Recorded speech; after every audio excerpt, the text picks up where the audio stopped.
Salut les gars, bienvenue dans cette nouvelle vidéo où nous allons enfin connecter notre projet Flutter à Firebase. Firebase est un service de Google qui nous rend beaucoup de services, notamment la gestion de bases de données, l'authentification, etc., etc., l'envoi de notifications et beaucoup d'autres choses.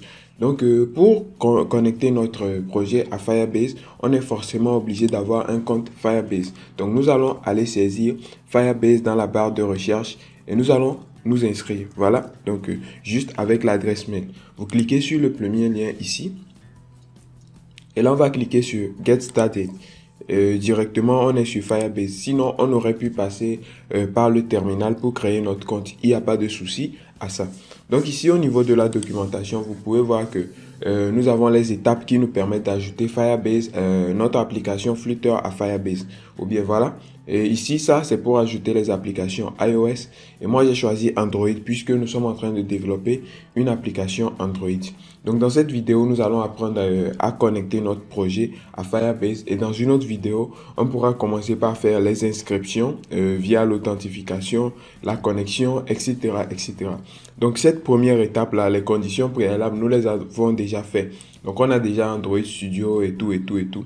Donc, ici, nous allons passer à l'étape 1 qui est celle d'installer les outils de ligne de commande requis. Voilà, donc nous avons une ligne de commande ici qui s'appelle Firebase Login.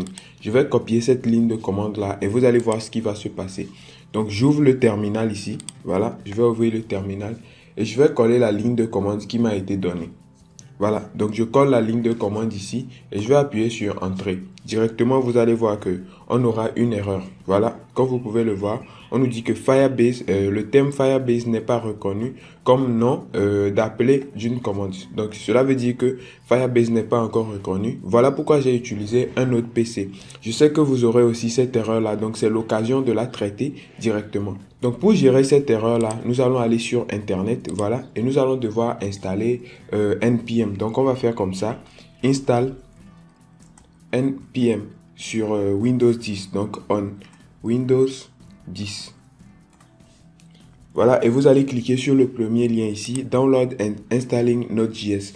Là, on va descendre tout en bas, on ne va pas utiliser les lignes de commande, mais ici, on va plutôt utiliser Use a Node.js Installer to install Node.js and NPM. Donc, on va cliquer ici sur Node.js Installer, ce qui va nous permettre de télécharger Node.js. Donc, vous cliquez sur Download et puis le téléchargement va se lancer. Une fois que le téléchargement est terminé, vous pouvez lancer maintenant l'installation. Donc moi, j'avais déjà téléchargé. Ça fait simplement 25 mégas. Donc j'ouvre le Node.js là pour pouvoir l'installer. Donc l'installation démarre. On va patienter. Installation classique, comme vous le voyez. On va simplement cliquer sur Next. On accepte les termes de la licence. Voilà, Next, Next. Voilà, tout ce qu'il y a ici, vous laissez comme ça. Vous cliquez aussi sur Next. Il va directement ajouter les variables d'environnement. Si vous ne savez pas ce que c'est, il n'y a pas de souci. Laissez simplement cliquer. Voilà. Donc ici, on va aussi cliquer sur Automatically Install Necessary Tool. Donc, il va installer des outils nécessaires dont nous, on n'a pas forcément connaissance. Donc, on clique sur Next et ensuite sur Install. Et là, on va patienter que l'installation se termine.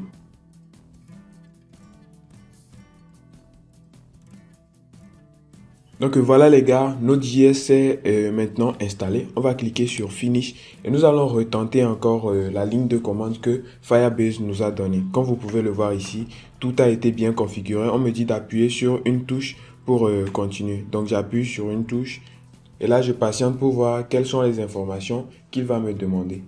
Donc, comme vous pouvez le voir ici au titre de la fenêtre, c'est écrit Install Additional Tools for Node.js. Donc, c'est les outils additionnels dont nous avons coché la case qui vont s'installer ici. On patiente.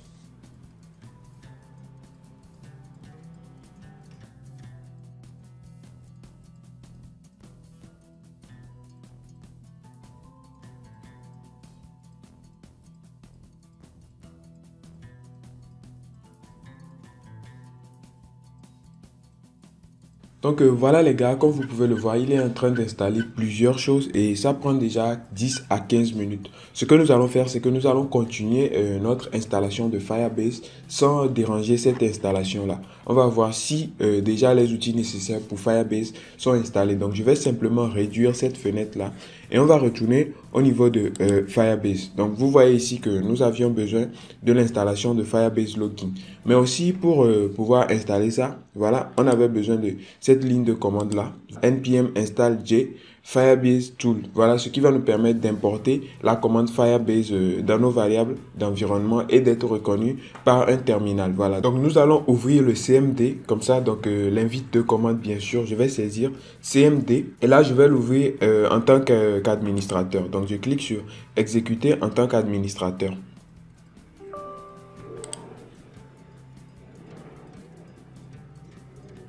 Maintenant ici, je vais pouvoir lancer cette commande-là. Je vais vous la mettre en description. npm install j Firebase Tools. Voilà, je colle cette ligne de commande et je vais appuyer sur Entrée. Comme j'ai déjà installé Node.js, parce que npm vient de Node.js, il va maintenant pouvoir exécuter la commande là pour m'installer Firebase à l'intérieur de mon ordinateur.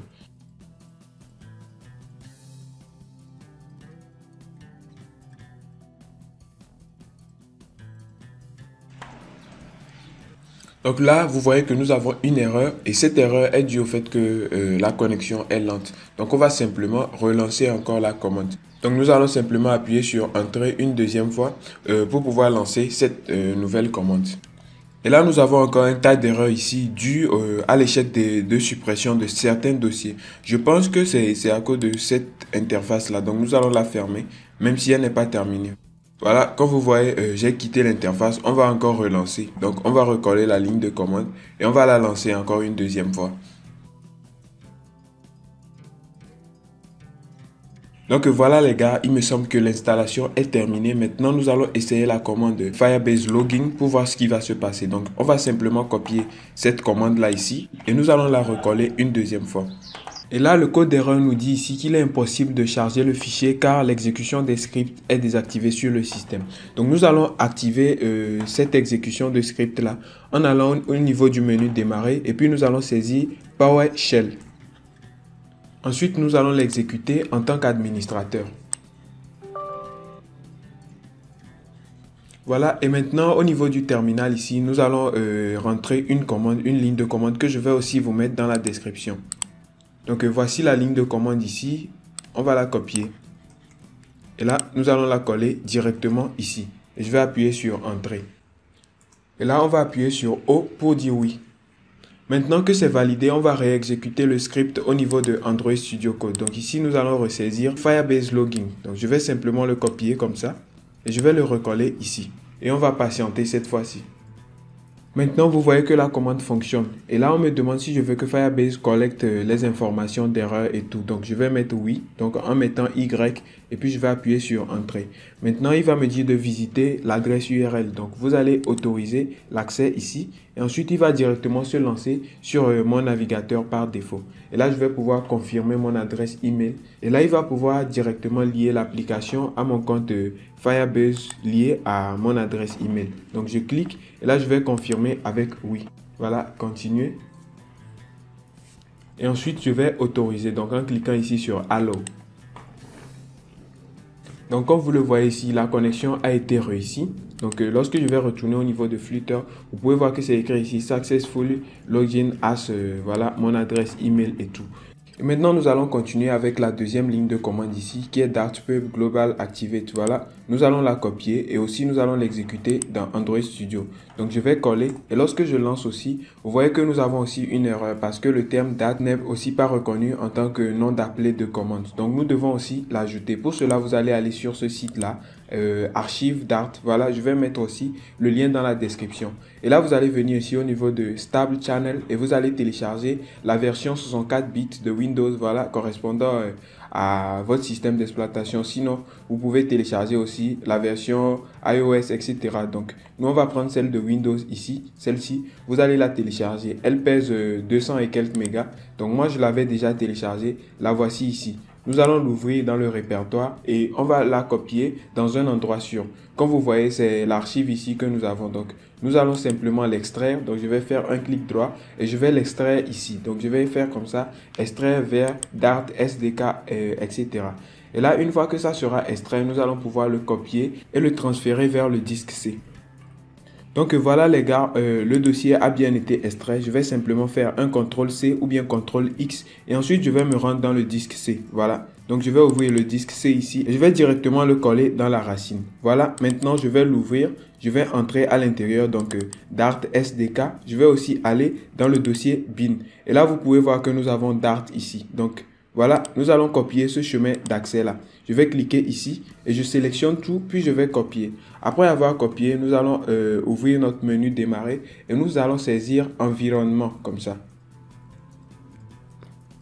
Et là, vous pouvez voir que nous avons ici modifier les variables d'environnement système. Donc, je vais cliquer là-bas et directement, nous allons avoir la petite fenêtre qui va s'ouvrir comme ça, qui va nous permettre de modifier les variables d'environnement. Donc, je vais cliquer ici sur variables d'environnement et ensuite, je viendrai au niveau de paths. Voilà, là où c'est écrit paths et ensuite, je vais cliquer sur modifier. Une fois que je suis ici maintenant, je pourrais cliquer sur nouveau pour créer une nouvelle variable d'environnement. Et ensuite, je vais faire CTRL V pour coller le chemin d'accès que j'avais copié depuis le dossier. Ensuite, je vais cliquer sur OK. OK encore. Et là, Dart vient de s'ajouter en tant que variable d'environnement. Nous allons réessayer maintenant ici en copiant la même ligne de commande, CTRL-C, que nous allons refaire ici. Voilà. Et nous avons toujours le même problème. Donc, nous allons fermer Android Studio et nous allons le rouvrir à nouveau pour pouvoir prendre en compte les modifications que nous avons faites.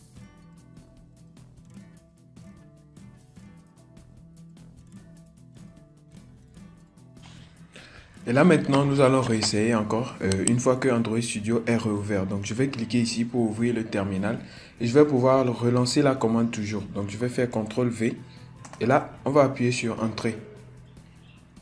Comme vous le voyez, la commande fonctionne maintenant. Vous pouvez voir qu'il est en train de résoudre les dépendances ici tranquillement. La commande a bien été prise en compte.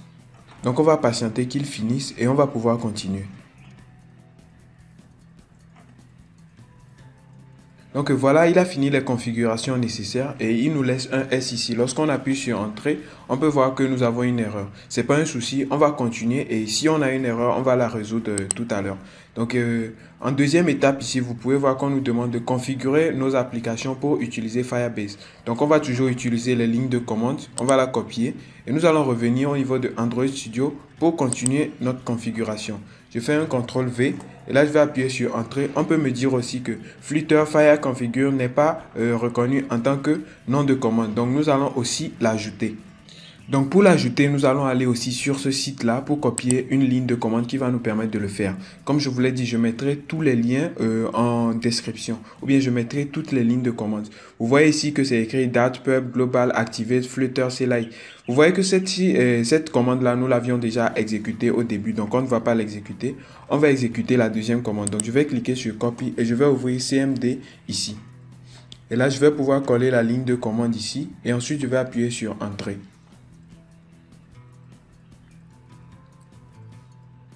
Donc voilà les gars, comme vous pouvez le voir, c'est bien installé et il m'a même donné un warning ici. On ne va pas trop s'inquiéter pour ça. Maintenant, on va pouvoir continuer. Donc on va recopier notre commande Flutter Configure que nous allons relancer dans Android Studio. Donc je vais la coller ici et je vais toujours lancer. Comme d'habitude, je vous l'ai dit, le terminal n'a pas pris en compte les modifications. Donc on est obligé de fermer Android Studio et de le réouvrir. Donc une fois Android Studio relancé, nous allons maintenant recoller la commande Flutter Configure sur laquelle nous allons appuyer sur Entrée et maintenant on va patienter.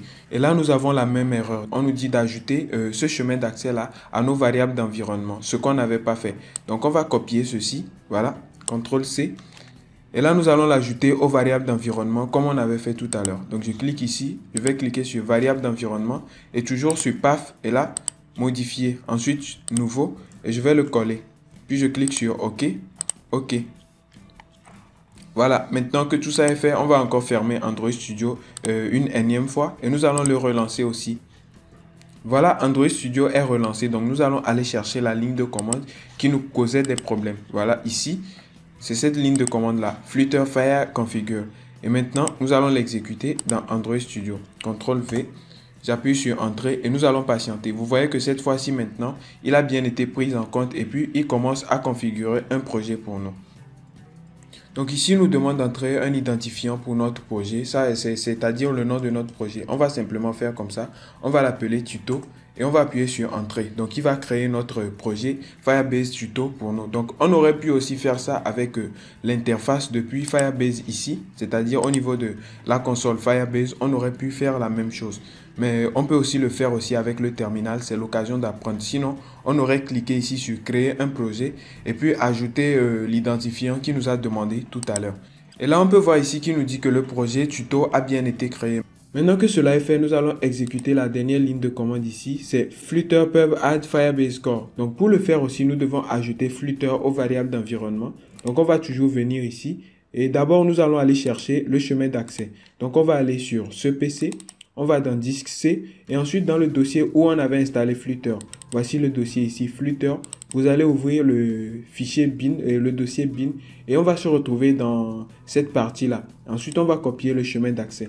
Et là même, on se rend compte que nous avons déjà Dart ici. On n'aurait pas dû télécharger Dart. Mais il n'y a pas de souci, on va copier le chemin d'accès simplement. Et ici maintenant, on pourra cliquer sur variable d'environnement. Toujours dans Path, on va cliquer sur modifier. Ensuite sur nouveau et nous allons coller ce chemin d'accès là.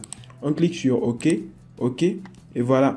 Maintenant, on pourra exécuter ça dans Android Studio, mais juste qu'il faudra encore redémarrer. Donc, je vais quitter et je vais redémarrer encore Android Studio.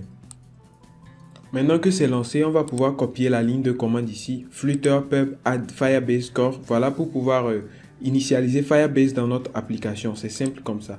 Et je vais coller ça ici. Ensuite, je vais lancer la commande. Et vous pouvez voir qu'on n'aura plus de ces erreurs là. Il va directement reconnaître la commande Flutter ici. On patiente que l'installation se fasse. Il a fini les installations, il a changé cette dépendance, etc. Donc nous venons maintenant d'initialiser Firebase dans notre projet. On pourra maintenant utiliser tous les services de Firebase.